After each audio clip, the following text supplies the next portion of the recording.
Olá, o presidente Joe Biden impõe sanções financeiras, congelamento de bens e proibição de entrar nos Estados Unidos a 4 líderes das colônias ilegais construídas por Israel na Cisjordânia ocupada, que já tem cerca de 700 mil colonos e tem o apoio do atual governo mais extremista da história de Israel. É uma medida sem precedentes.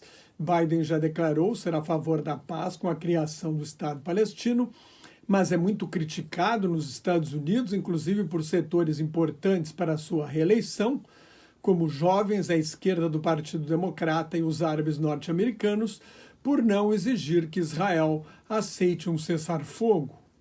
Biden foi recebido ontem em Michigan, um estado com uma grande comunidade árabe, aos gritos de Joe genocida. O apoio a Biden entre os árabes caiu de 59% para 17%. Eles não vão votar em Donald Trump, mas podem não votar em Biden. O primeiro-ministro Benjamin Netanyahu declarou que as sanções são desnecessárias porque os 4 colonos estão sendo processados em Israel e disse ainda que a maioria dos colonos são honestos e cumpridores da lei. As colônias são ilegais por serem construídas num território ocupado por Israel na Guerra dos 6 Dias, em 1967. A Carta das Nações Unidas proíbe a guerra de conquista, então o estabelecimento de colônias em territórios ocupados é ilegal à luz do direito internacional.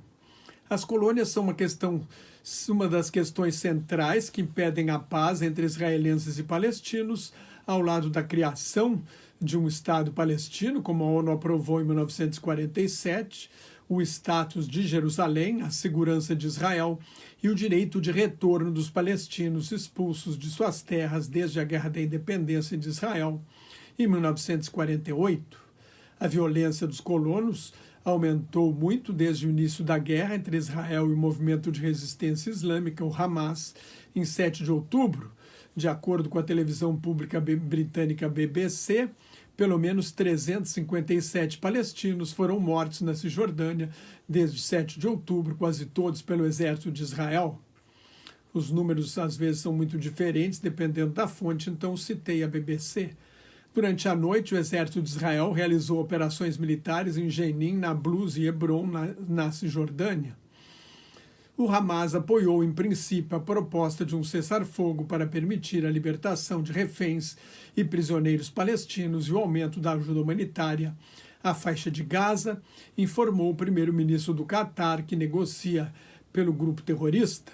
Diante do corte da ajuda de vários países, desde que Israel denunciou a participação de funcionários da ONU no ataque terrorista de 7 de outubro, a Agência da ONU para Refugiados Palestinos alertou que pode encerrar suas atividades no fim do mês. A agência é fundamental para amenizar a tragédia humanitária em Gaza. O ministro da Defesa de Israel, Yoav Gallant, disse que o exército avança rumo a Rafah, no extremo sul de Gaza, depois de destruir a máquina militar do Hamas em Han Yunis, a segunda maior cidade do território palestino.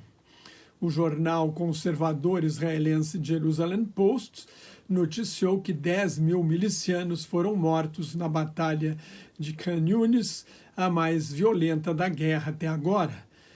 Esse número parece exagerado. Gallant havia anunciado que 15 mil milicianos do Hamas foram mortos. Em 118 dias de guerra, 27.019 palestinos morreram na faixa de Gaza.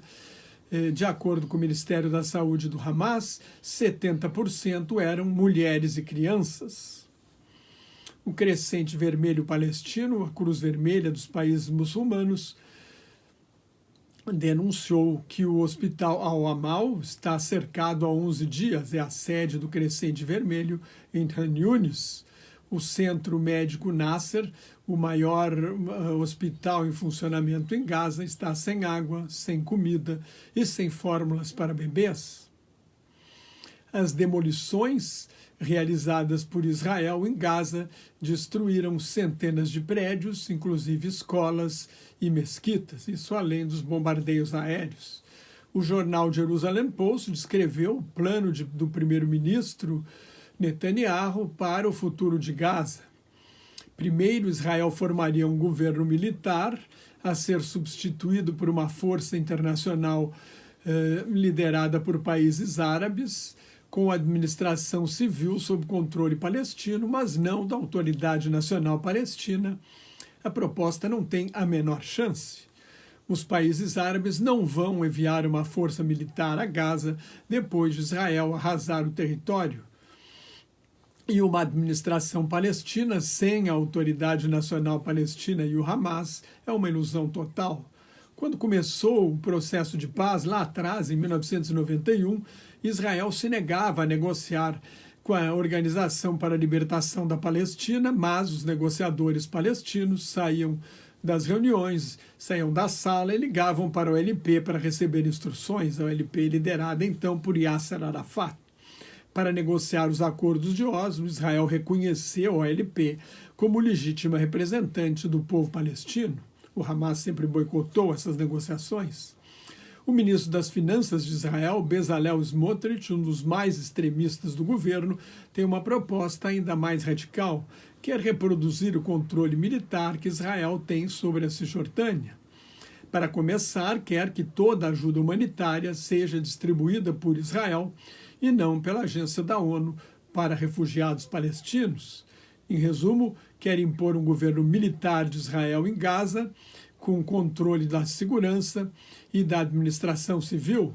Smotrich faz parte do movimento dos colonos e acusou o presidente Joe Biden de legitimar ataques aos colonos ao impor sanções a 4 líderes dos assentamentos ilegais na Cisjordânia. Tudo indica que este governo cai depois da guerra. 49% dos israelenses querem eleições antecipadas, diz uma pesquisa recente. 49% apoiam o ex-comandante militar e ex-vice-primeiro-ministro Benny Gantz para ser o próximo chefe de governo, e só 32% querem a recondução do primeiro-ministro Netanyahu. Diante da ameaça de uma dura retaliação dos Estados Unidos pela morte de 3 militares norte-americanos numa base militar na Jordânia, bombardeada no domingo por uma milícia xiita iraquiana apoiada pelo Irã, o presidente Ebrahim Raisi declarou que o Irã não quer a guerra, mas vai responder fortemente a qualquer ataque. Por medo da retaliação e de ataques de Israel, a Guarda Revolucionária Iraniana retirou seus altos comandantes da Síria.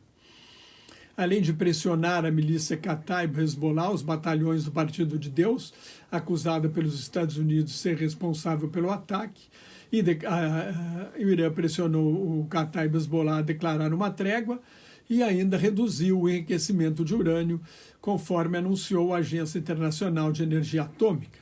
As 2 medidas são vistas como uma maneira de aliviar a tensão com os Estados Unidos. O líder da milícia extremista xiita Hezbollah, o Partido de Deus, Sheikh Hassan Nasrallah, faz no dia 13 seu 6º discurso desde o início da guerra. Até agora vociferou contra os Estados Unidos e Israel sem entrar numa guerra total. O Hezbollah é uma linha auxiliar do Irã e isso indica que o Irã o preserva para uma guerra em que esteja envolvido diretamente. Pelo menos 177 milicianos do Hezbollah foram mortos até agora na guerra de baixa intensidade com Israel, no norte de Israel e no sul do Líbano.